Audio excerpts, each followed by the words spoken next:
Okay మహాసభకు senior సమావేశాలు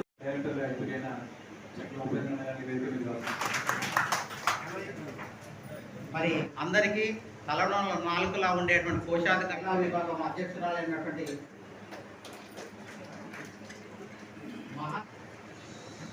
మహాసభలో కూడా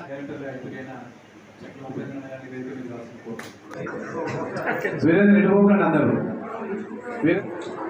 ఒకసారి చెప్పట్లు ఒక చిన్న విన్నపం వారు మరి ఆర్య వైశ్యులు ఎవరన్నా సహాయం కోరి నిజంగా పేదలు వచ్చేందుకు మాత్రం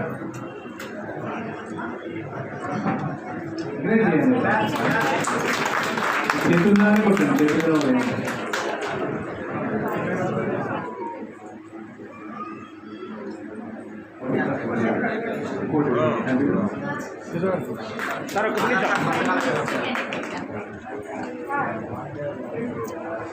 చెప్పడంతో అభినందించారు అలా పట్టాలి తప్పతో ఒడిలో మరి సేద తినే అద్భుతమైన వ్యక్తి. మరి నిజంగా చెప్పాలంటే గత 2 దశాబ్దాల పథకాలను పోయినా కూడా వారి నవ్వు చూసి మరి తెలిసినట్టు భావించుకొని శ్రీ రామలింగేశ్వర స్వామి దేవస్థానం ట్రస్ట్ బోర్డు డైరెక్టర్ గా కార్యవైశ్వరం చెప్పడంతో ఘనంగా అభినందిద్దాం. వారిమైన ఐశ్వర్యంతో వరంగల్ ఓరుగల్లు ఆర్యవైశ్యుల సత్తాను మరి చాటిస్తూ కార్యక్రమాన్ని చేపట్టడం జరుగుతుంది. 5వ తారీఖు రోజు ఉప్మా నిమజ్జనం ఉప్మా పంపిణీ కార్యక్రమం ఉంది కనుక ఈ కార్యక్రమాన్ని చేపట్టడంలో కొంచెం జాప్యం చేశాం. అదేవిధంగా టీచర్స్ అదేవిధంగా విలేకరులు కూడా ఇదే రోజు విలేకరులు కూడా వాళ్ళని కూడా ఇప్పుడు సన్మానం వచ్చాక వాళ్ళు కూడా సన్మాన కార్యక్రమం ఏర్పాటు చేస్తాం. దాంతోపాటు ఈ మధ్యకాలంలో మనం పెద్ద ఎత్తున మంచి కార్యక్రమం చేపట్టాలని చెప్పని చెప్పగానే ఉప్మా కోసం చాలా మంది దాతలు కూడా సహాయ సహకారం అందించారు. వాళ్ళందరూ కూడా సన్మాన కార్యక్రమం పెట్టాలని చెప్పిన ఈ లక్ష్యంతో ఈ మూడింటితో పాటు అదేవిధంగా ఈ మధ్యకాలంలోనే కోఆపరేటివ్ బ్యాంకు ఎప్పుడైనా పిల్లల్ని కావచ్చు అట్లాగే ఈ మధ్యకాలంలోనే ఊళ్ళో డైరెక్టర్లు ఈరోజే ప్రమాణ స్వీకారం చేశారు. వర్గాలను కూడా మనం ఎప్పుడు గౌరవించుకోవాలని చెప్పిన ఈ లక్ష్యంతో వాళ్ళందరూ కూడా సన్మాన కార్యక్రమం ఏర్పాటు చేయాలని చెప్పని కూడా అనుకోవడం జరిగింది.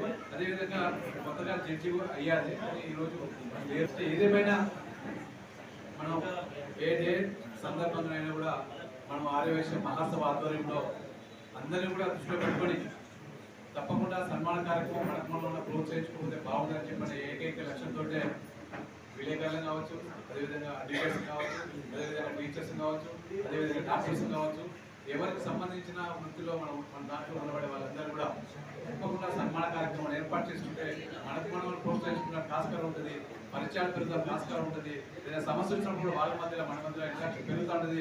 ఏదైనా ఇబ్బందులు ఉన్నా కూడా వాళ్ళందరూ కూడా తప్పకుండా ఒకరికి అడ్జస్ట్మెంట్ మనకు సహాయ సహకారాలు అందిస్తారని చెప్పిన ఏకైక లక్ష్యంతో మహాసభ ఆధ్వర్యంలో కంటిన్యూటీగా గత రెండు సార్లు మిత్రబృందం ఆధ్వర్యంలో రెండోసారి మహాసభ ఆధ్వర్యంలో ఈ కార్యక్రమాన్ని చేపట్టడం జరుగుతుంది. మీకు అందరూ కూడా తెలుసు ఆర్యవైశ్య మహాసభ ఆధ్వర్యంలో ఈ మధ్యకాలంలో ఒక 1 year కాడి నుంచి ఇంతమంది మిత్రబృందం చూశారు. ఇప్పుడు 1 year కాడి నుంచి కూడా మహాసభ ఏర్పడ్డాక మహాసభ ప్రమాణ స్వీకారం చేశాక మహాసభ ప్రమాణ స్వీకారం సుమారు 2500 మందితోటి వైశ్యులతోటి పెద్ద ఎత్తున ప్రమాణ స్వీకార కార్యక్రమాలు చేపట్టాం. ఈ మధ్యకాలంలో మనం చూస్తే అనేక సేవా కార్యక్రమాలు మన మహాసభ ఆధ్వర్యంలో అన్ని విభాగాల ఆధ్వర్యంలో ఈరోజు కార్యక్రమాలు చేపడతాము. ఈరోజు వేసవి వచ్చినప్పుడు మజ్జిగ పంపిణీ కావచ్చు, పులిహోర పంపిణీ కావచ్చు, అన్నదాన కార్యక్రమం కావచ్చు. అన్నదాన కార్యక్రమం అంటే 105 మంది ఇక్కడ సదాశివుడు గారు సేవాదళ వాళ్ళు కూడా మొత్తం కలిపి ప్లాన్ చేసి 108 మంది ఎంపిక చేసుకుని మంచి ఒక నెలకు 200 రూపాయలు 2400 రూపాయలు వేసుకొని ప్రతి నెల 3 సార్లు అన్నదాన కార్యక్రమం ఆఫీస్ కాడ చేపట్టడం జరుగుతుంది. అదేవిధంగా ఉప్మా పంపిణీ ఈ కుల మతాలకు అతీతంగా అనేక కార్యక్రమాలు చేపట్టాలని చెప్పంటున్నప్పుడు నిరుద్యోగ సమస్య కూడా బాగా ఉంది. నిరుద్యోగ సమస్యలు పరిష్కారం చేయాలని చెప్పంటే దీనికోసం మనం జాబ్ మేళ పెడితే బాగుంటుంది చెప్పిన ఆలోచనతో మనం కూడా ఈ మధ్యకాలంలో జాబ్ మేళ పెట్టడం జరిగింది.